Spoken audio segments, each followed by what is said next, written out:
The Indiana Hoosiers have a visitor coming this weekend, and Oumar Ballo from Arizona. Let's see how this goes. You are Locked On Hoosiers, your daily podcast on the Indiana Hoosiers. Part of the Locked On Podcast Network, your team every day.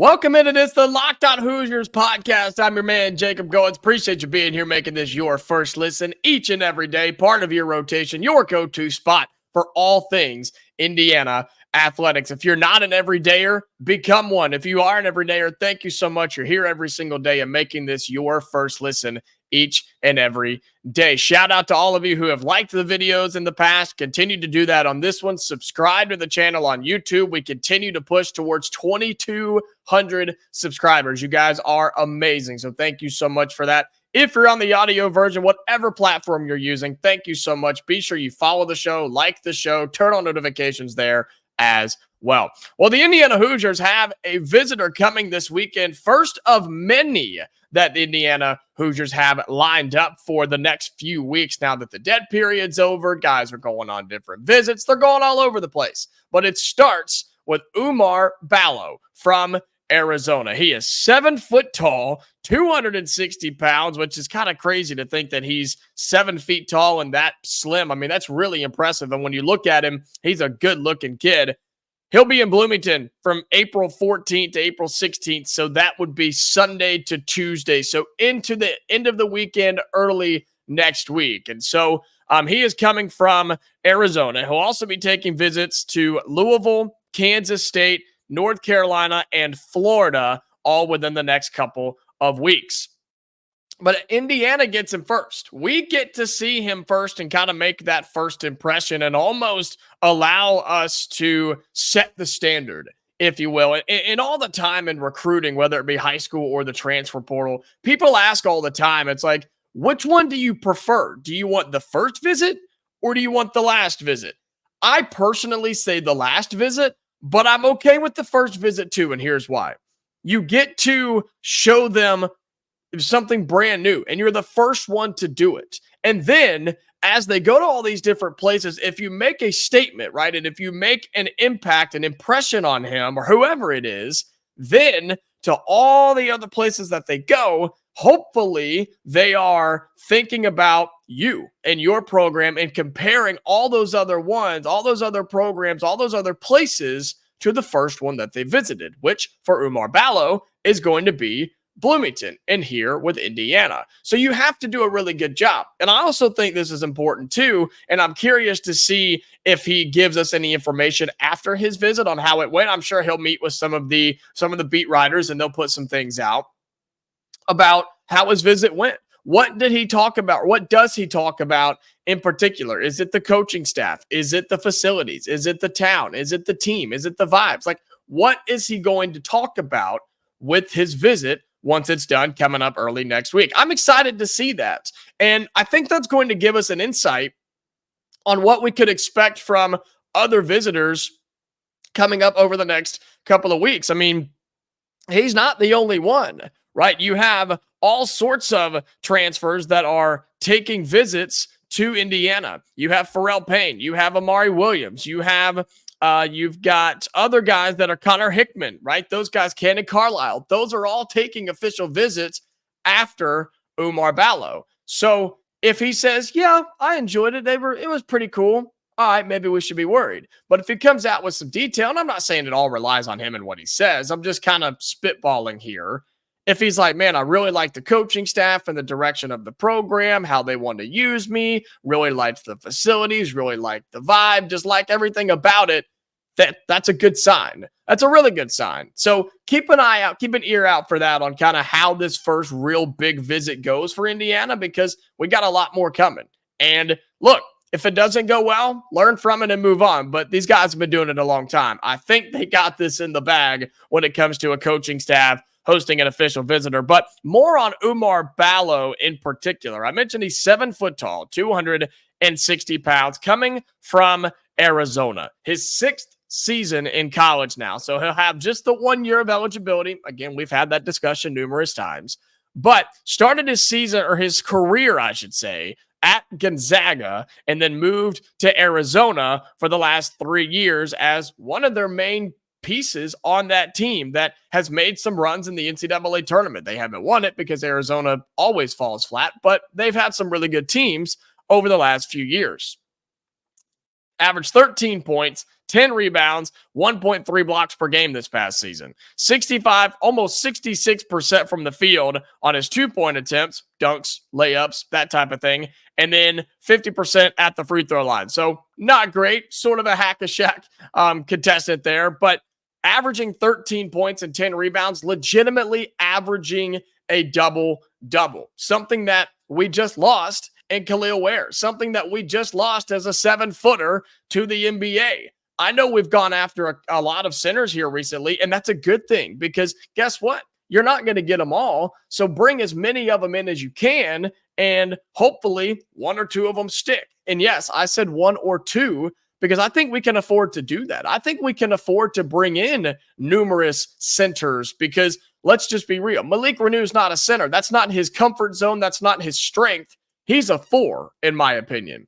And so you bring in somebody like Amari Williams or like Oumar Ballo or other guys that we've talked about in the past, I think you can afford to bring in 2 guys here and have a rotation, have a bench, right? Something that I think is super important. Oumar Ballo is a really good player, folks. He really, really is. He's reliable. He runs the floor. He's good with the ball in his hands under the basket. A skill that I really, really look at with centers is like, okay, when they get it lobbed into him and the defense collapses, how do they react? How do they respond?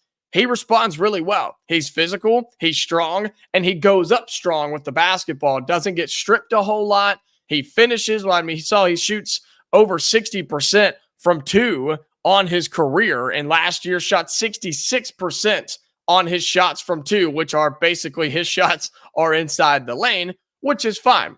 Does he have the finesse and the turnaround floater finger roll thing that Khalil Ware did? No, not so much, but I think he could get that, and he's just going to be your power guy. Plus, defensively, he is a stud. He is a tree. He's somebody that the guards will see and be like, whoa, hold on, wait a minute, maybe we should reassess because he's just that good on defense as well. And something that stands out to me, he runs. He runs the floor really well. And something that Indiana didn't do as much of last year that I hope we begin to do this year is push the basketball on offense. Get the rebound. He can outlet it out to anybody, whether it be Trey Galloway or one of the guards that we're bringing in. Outlet it out and let's get down the floor. And then here he comes, right? Hauling butt down the floor, kick it out to the wing. Oh, there he is. Bam, feed him in the lane, and there's a dunk or a layup for 2. Just like that. Rather than going down and setting up in our half-court offense, which I hope is going to be better, but it was just not all that effective last year, bringing in somebody like Oumar Ballo can make you better in that category. He is visiting Indiana this weekend. Excited to hear and see how it goes. And I think this could be the start of a really good trend for visitors coming to Bloomington.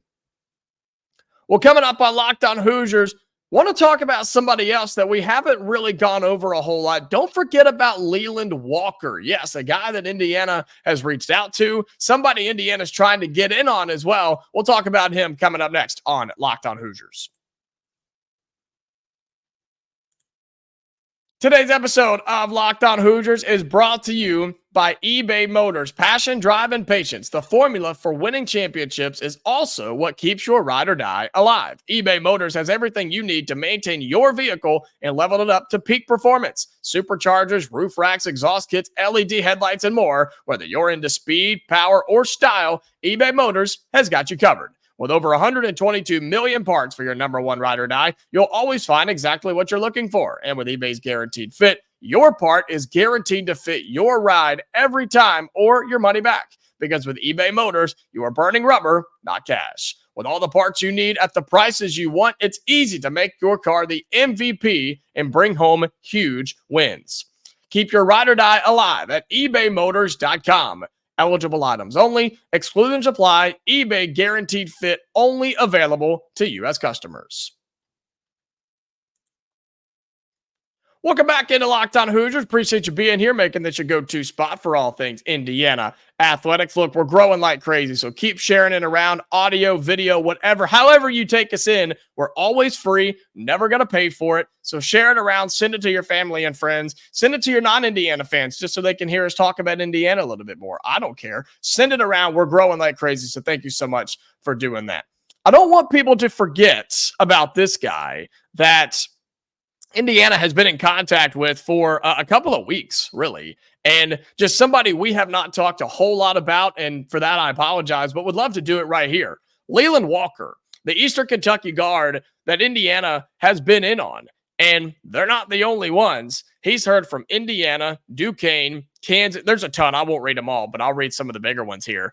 Indiana, Kansas, Georgia, Virginia Tech, Iowa, Richmond, DePaul, Seton Hall, Georgetown, and a lot of kind of mid-major schools as well. And I know a lot of people will see that. They'll see schools like ECU and Tulane and Iona and Bryant that have reached out to him.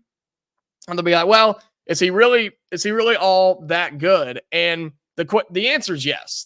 Like, yes, he is. It comes down to a few things. It's whether these bigger teams need him, if they think he'll fit their system, or a lot of other things. And as you know, in our case, when it comes to Indiana, we just need help. We need guards. We need help right now. And we can't really afford to be picky, if that's the best way to say that. And not that we're just going and getting whoever will come home, but kind of. I mean, kind of. And when you start talking about Leland Walker, he's still a good player. His stats show it. His film shows it. And this is somebody I think is extremely underrated in the transfer portal right now. He's 6'1". He has 2 years of eligibility. And last year as a sophomore, averaged 15 points, 4 assists, shot 43% from the floor, and also shot 34% from three and 84% from the free throw line. Started all but 2 games and was named All-Atlantic Sun first team. So, first team all-conference player, 15 points, 4 assists, shot 44%, 43%, and 34% from downtown, and made 84% of his free throws. Sounds good to me. Sounds really good to me. And when you go and start watching some of his film, he's just a smart guard. He can create his own shot. He can make things happen. And he's just somebody I think would fit really well. Would he be a starter here? I don't know. Some of those other places, probably. Yeah, some of those Eastern Carolinas and the Arkansas states of the world, he would probably be a starter and would be really good for them. He's been that guy at Eastern Kentucky. The question with him I have is, does he want to go from a mid-major to another mid-major? Or does he want to step up and play Power 6 basketball? I don't know. That's what we have to figure out here. And if he is, dying to play Power 6 basketball, then yeah, there's probably a spot for him on our roster where he could come in and be a really good relief guy off the bench. You bring in a 15-point scorer off the bench every game, that's strong. Not that he's going to average 15 points with us, but you see what I'm saying here. You bring that in where whoever your 2 starters are get to rest, and you bring in somebody like Leland Walker, that's really, really strong. That is championship level basketball. When you can have numerous guards, starters, and bench that can come in and give you effective minutes, effective scoring, and hopefully effective defense as well. Had 11 games this season with 20-plus points, including a season-high 29 against North Florida and a 20-point performance at Alabama. So he's done it against some big-time competition, and he got better from freshman to sophomore. As a freshman, he averaged 9.5 points. Now he's averaging 15. 2.5 assists. Now he's averaging 4. Shot 38%. Now he's 43. 32. Now he's higher than that. 78 from the free throw line. Now he's 85. So he got better from freshman to sophomore. What happens from his sophomore to junior? I would expect him to make that sophomore to junior jump even more. And if he goes to a mid-major, yeah, he could probably be a 20-point-a-game scorer if he's going to continue that trend of how he's growing. 20-point score, 7 or 8 assists per game. You see where I'm going here. I just don't think that would be his role here. And that's okay. That's fine. He's somebody you can hopefully trust off the bench. He also has a little bit of experience. He's played 2 years, but he also gives you some leeway and flexibility in terms of somebody you don't hope to, or somebody you hope that doesn't leave. You have a guy that's coming in with multiple years of experience. And I think that's super important, especially with a guard, right? Because guards are so involved and they're so important to the orchestrating of the offense, no matter who's on the floor. And trying to bring new guys in for 1 year and then try to learn everything and really gel with a team is really tough to do.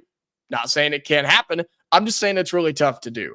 I like Leland Walker. And again, I think he's very underrated. And I think he could be a steal in the transfer portal, whether it be some of the big dogs like Indiana, Kansas, whoever, or whether it be those Ionas or Bryants of the world. They are going to get a really good player. And I think Indiana's here. I think he's very, very interested in what Indiana has to offer him and what his role could be here. And you just have to tell him that up front, I think. That's what I mean. That's what you have to do. You can't bring him in and say, well, you might be able to start, unless Mike Woodson and the staff truly believe that, which who knows? We'll find out, I guess. But I think you just have to tell him what his role is going to be. And if they think he's a starter, then we'll run with it. I don't particularly think that.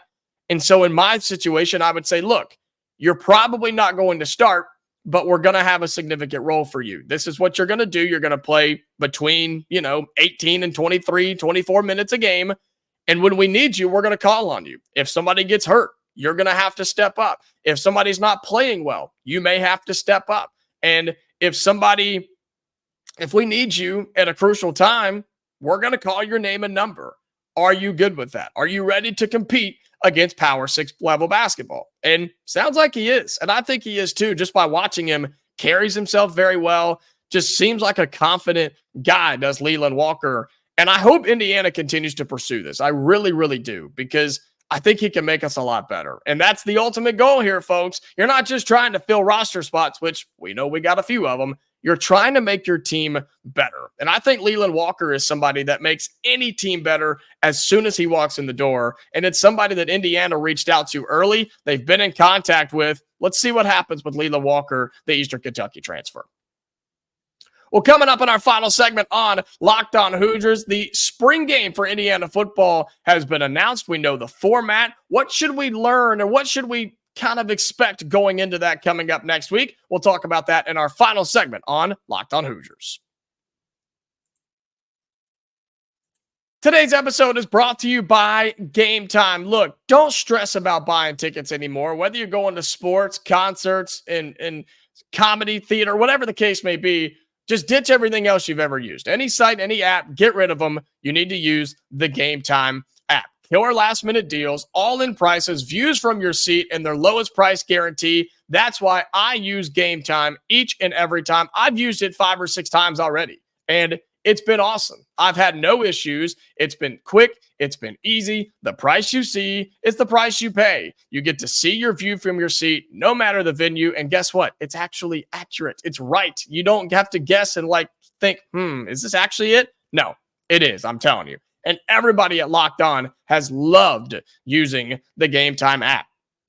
They have easy to find and buy Major League Baseball tickets right now, playoff tickets for NBA, NHL coming up. Why not use the Game Time app? And their lowest price guarantee, they have event cancellation protection. Even if you lose your job, they've got you covered at Game Time. Take the guesswork out of buying tickets with Game Time. Download the Game Time app, create an account, and use code LOCKEDONCollege for $20 off your first purchase. Terms apply. Again, create an account and redeem code LOCKEDONCOLLEGE for $20 off. Download the Game Time app today. Last minute tickets, lowest price guaranteed.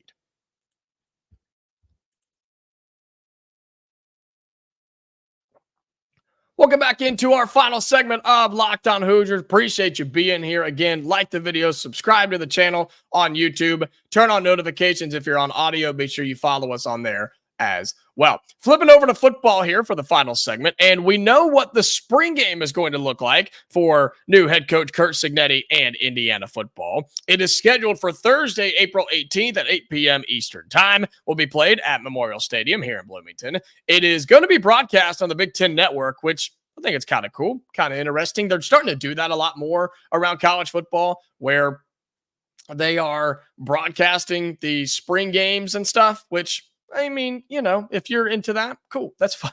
That's fine. It's going to be a little bit different for this spring game than what a typical game looks like. And here's my thing before we get into this. Spring games are a practice. It's the final spring practice of the season. It's called a game, and I put that in air quotes for those of you on audio right now. It's a practice. It's the last practice of the spring, and it's supposed to be used that way, and you're supposed to get better in practice and work on things and improve and make yourself better each and every day. My issue with spring games is I just feel like they're a waste of time for the players and the coaches, and I think most coaches would secretly tell you that.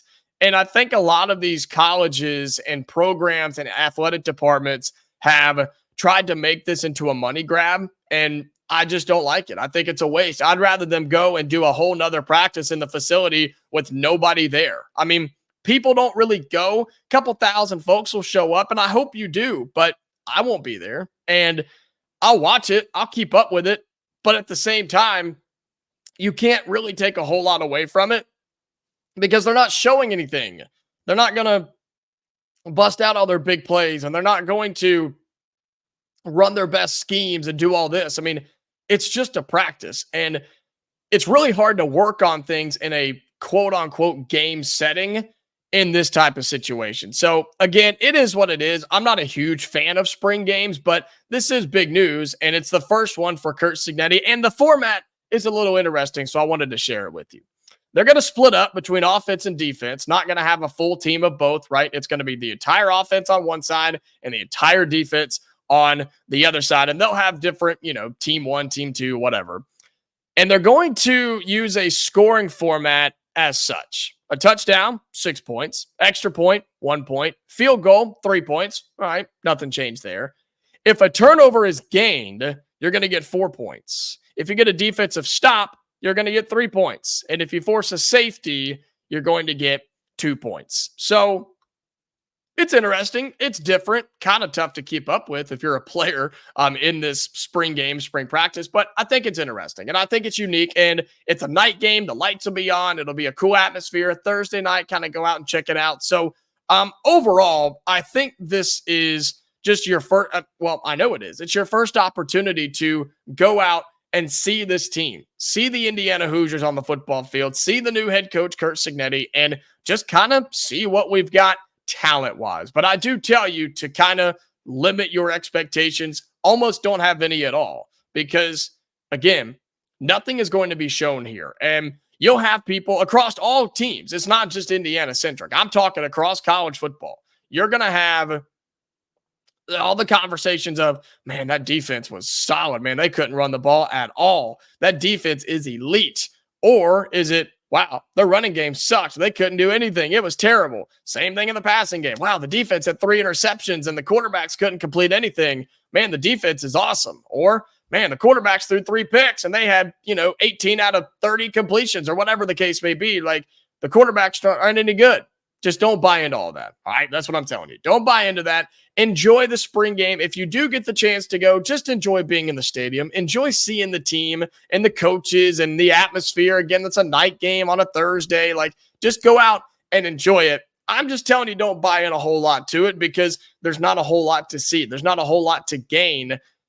And I just don't think there's going to be a whole lot to learn from this. I am curious, though, what the spring portal window looks like for Indiana football. I think you'll see some guys go, and I'm sure they're going to bring some guys in, because they are still trying to figure out what this roster is going to look like. And that's the kind of the bonus you get right now as a new head coach, is a lot of the guys that he brought in, yes, are James Madison, but he doesn't have a ton of ties to these guys. And so if they decide to leave and he brings new ones in, that's okay. You're trying to make yourself better, and we'll see what this Indiana football team looks like. Spring game coming up on, what day did I say? It was Thursday, April 18th. So about a week or so from now, coming up on at 8 o'clock Eastern time. It'll be pretty much Thursday of next week, Thursday, April 18th, there at Memorial Stadium in Bloomington. Well, that's going to do it for today's episode of Locked On Hoosiers. Appreciate you being here. Happy Friday. Have a great weekend. We'll be back on Monday. If anything crazy goes down, we may hop on here and have a quick video reaction. We'll have some visitors. We'll have hopefully some news coming maybe early next week that we get to talk about. Maybe some more players that Indiana reaches out to. And you just never know what's going to happen. It's portal season, baby. It's wide open. We'll have all that for you right here on Locked On Hoosiers. Be sure you like the video, subscribe to the channel, follow us on everything. My X, our Locked On Hoosiers Twitter account. Be sure that you follow us on your audio platforms, turn on notifications as well. Have a great weekend, Hoosier fans. Until next time, stay safe, and I'll talk to you later.